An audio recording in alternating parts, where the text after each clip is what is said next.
everyone, my name is Light and welcome back to the lab. For today's experiment, we are going to build a simple 117 starter copper farm. Now, in order to help us out, the first thing that we are going to need to find is a zombie spawner, which is why I am in the cave rather than a classroom. Alright, so give me a sec, I'll get turned around and we'll get started. Now, when you're down in a cave and you're looking around, eventually you will come across some out-of-place cobblestone, something like what we have over there. Now, typically, this is an indication that you have found a spawner room, so ideally, you're going to want to go up, check it out. And if we look inside, there's our spawner. And voila, we know it's zombies because they just spawned. Now, if you get lucky, you will come to the side that has the opening so you can go on in and do what you need to do. Otherwise, if you come in from one of the other sides, you will need to break your way in, but just be ready to have yourself a little bit of a fight when you get there. Because when you get within 16 blocks of the spawner, it will activate and some zombies will spawn, and they'll be waiting for you to come on inside. Alright, so once you get inside, just go ahead, throw a torch on the spawner, and that will prevent any further zombies from spawning. Now, when you get in here, you'll most likely find one or two chests. Feel free to go ahead and loot those and take whatever you need. You know, typically the loot's okay, but it's not all that great. However, the real reason we're here is the zombie spawner itself. So, what we're going to do is we're going to use a technique that will allow us to convert the zombies into drowned. We'll then have them fall into a Trident Killer so they'll be taken out automatically. Because as all of you know, as of Minecraft 1.17, rather than dropping gold ingots, Drown now drop copper ingots. Now, the output from this farm won't be a ton, but it will definitely help you get started and give you some extra copper on top of whatever you may mine. Perfect. Alright, now when you get in the room, I would also suggest putting a slab on top of the spawner right away. That way you won't forget later, and it will prevent anything from spawning on top when we get the farm on the go. Now, the dimensions that we're going to need for this will be a 9 by 10. So, that being said, we're going to need 4 going this way. So we have 1, 2, 3. That would be 4. We'll need 4 going this way. So 1, 2, 3. This would be 4. We'll do 4 going this way. 1, 2, 3. This would be 4 right here. And then we're going to need 5 going this way. So 1, 2, 3. This would be 4. This would be 5. So once you have this marked out, go ahead, dig this piece all out, and I'll meet you back here when you're done. When the initial digging is done, your room should look like this. Now, if you had any holes in your walls, make sure you fill those in, and as well, you may want to leave a space for yourself to get out, just in case, in case you need to go grab anything or whatnot. Now, the space we have above the spawner is fine. We're perfectly okay this way. However, we will need to do a bit more digging. So we are going to dig out this entire area in here down by a total of 3 blocks. So again, we're going to dig out this entire area down by 3 blocks. So go ahead and do that, and I'll meet you down there. When the digging is done, everything should look like this. And as we can see, we have a space of 3 blocks below the spawner. The next step will be to cut the trench for the zombies, and that's actually going to be back here. So on the side that we made 5 long, if you want to verify, just count the blocks from the spawner. So this would be 1, 2, 3, 4, 5. Perfect. Now our trench is going to be 2 blocks wide, so we're going to have to take out both of these rows going all the way across. Perfect. When that's done, we should have this. Now next, we're going to have to put in some water to make our zombies either flow all to one side, but you know what? I think we're going to do it a little differently for this farm. What we're going to do is grab some signs. We're going to put one here like this. One here like this. You don't have to put any writing on the signs, that's completely fine. And then you want to put 2 more signs on the opposite blocks of the original ones. So when those are in place, it should look like this. Now our next step is going to be putting in the water for this. But before we do that, we are going to have to create ourselves an infinite water source. Pretty simple to make. Just make yourself a quick structure like this, making sure that it's 3 blocks wide. put a bucket on this side, bucket on this side, and that creates the infinite water source. The one thing to remember is if you're using this style, you must take your buckets of water from the middle in order for the source to replenish. Okay. Now with your bucket of water on hand, we want one here, and then we want one here and one here. And as we can see, both of those flow right into the middle, just like that. All right. Now with that done, the next step is to start cutting our tunnel going down for the Trident Killer. So let's go down by 4 blocks. So 1, 2, 3.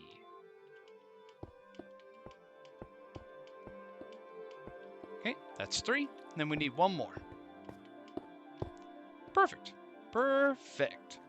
Now, at this block here, we are going to have a sign.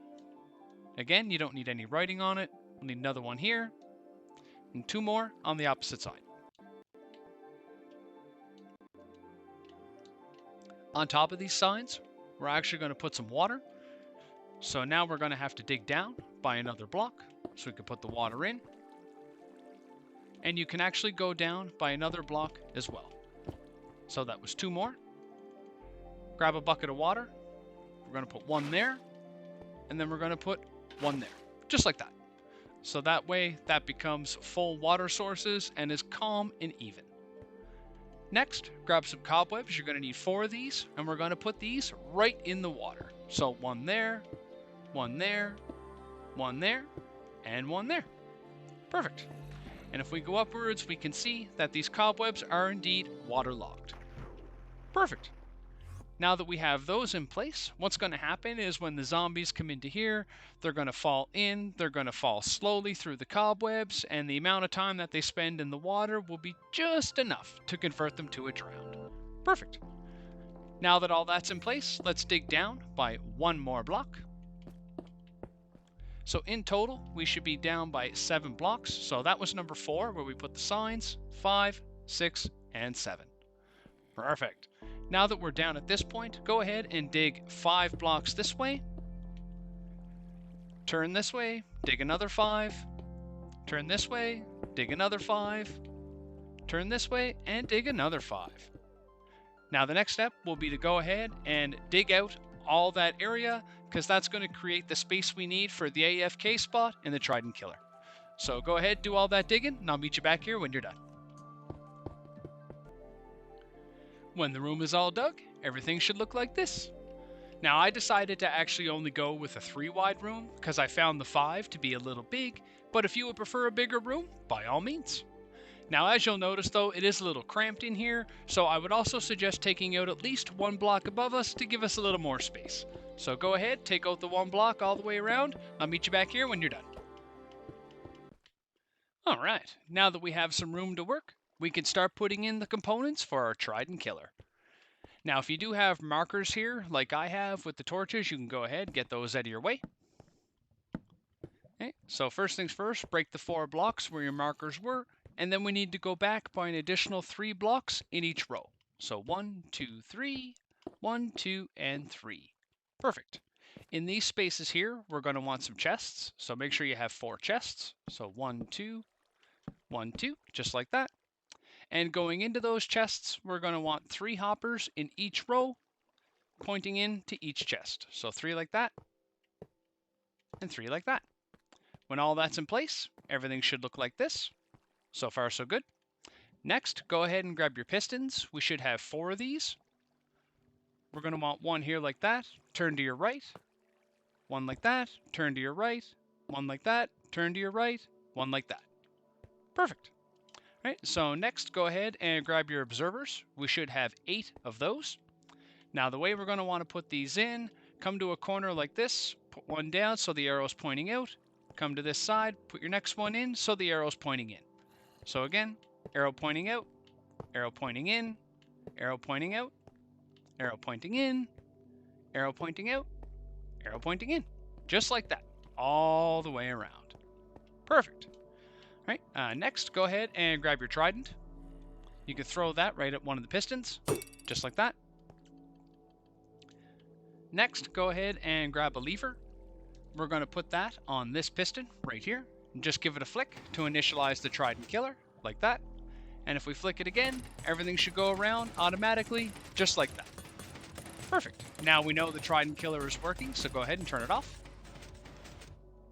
Okay, now the next step will be to connect the Trident Killer up to the ceiling up above.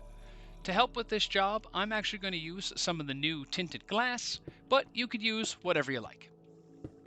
So go ahead and start putting pieces of glass on the top of your Trident Killer all the way around, except for this spot right here. Okay. And then again, go ahead, connect it to the ceiling up above.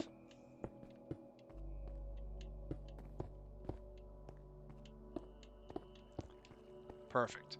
In this open area right here is where we're going to want our last slab. So grab a slab, and that's going to go on top of the tinted glass, or should I say on the bottom of this tinted glass, just like that. This gives us an opening for all the XP when the guys are getting killed. So all you'll need to do is stand here, and the XP will flow right to you. Perfect, perfect. All right, so at this point, folks, the Trident Killer itself is done. The next step is going to be to go back up into the spawner room and finish placing our water. I'll meet you there. All right, we are back in the spawner room, ready to complete the final steps, which of course will be the water going across the back of this wall. Now, unfortunately, we did put our infinite water source in not really a great spot, so we are going to have to go ahead and rebuild that. So go ahead and fill in the one that you currently have. Now, if you don't have any buckets of water on hand, make sure you grab a couple buckets from it first. And then we're just going to rebuild the source right over here. So go ahead and create this horseshoe shape. Grab your buckets of water. We want one there and one there, just like that. Now, with this style of infinite water source, you can take a bucket from any block. It doesn't matter, and it will refill. Once you have that done, go ahead, start laying in your water. And again, that's every block all the way across right here. So 1, 2, 3, 4, 5, 6, 7, 8, 9. When all the water is in place, everything should flow across, looking like this. So far, so good. Don't worry about this stuff, just because the blocks are in the way. But if we get rid of that, fill this in just like that. Then as we remove the blocks, we should see the flow start to form up. Now, before we get rid of all of these blocks, we are also going to have to take out any torches that you put on the walls. So go ahead and do that.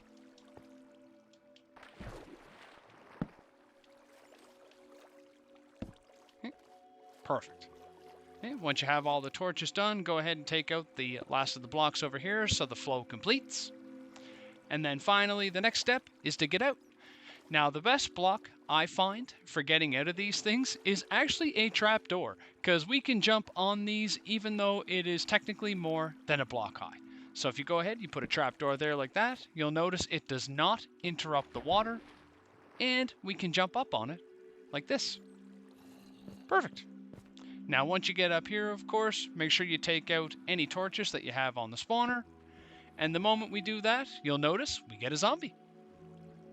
And he's down the hole. Perfect. Right, go ahead, take out that trapdoor or whatever you use to get up, and then fill in the hole. Perfect. All right, now the next step, folks, of course, is to go back down into your Trident Killer area and wait for your zombies to arrive. Now, it will take a little while for them to fall down through the cobwebs and go through the conversion process. So I'm going to go ahead, I'm going to wait around for a little bit. I'll let some drowns fill up. And then when I come back, we'll run the Trident Killer and we'll see what we get. I'll see you guys in a bit.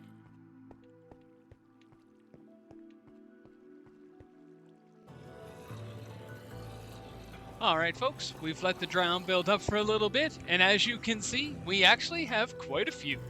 Now before I start the Trident Killer and get them all dying, I just want to take a moment to discuss the types of drops that you will get from this farm.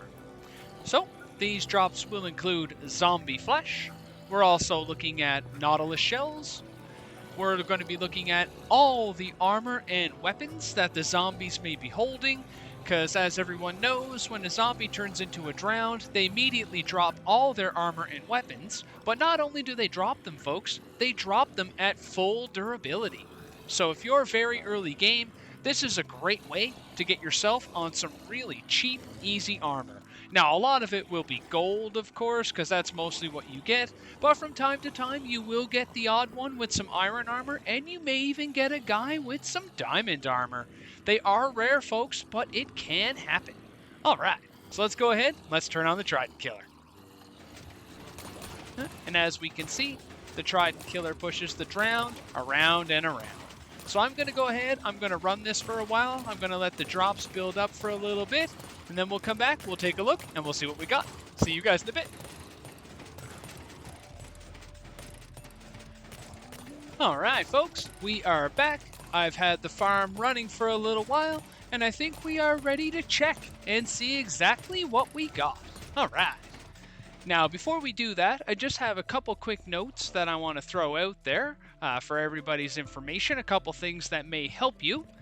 So first things first, whenever you're running your Trident Killer, make sure you have a Looting 3 sword on hand, as that will increase your number of drops, including those copper ingots, which is what we're really after.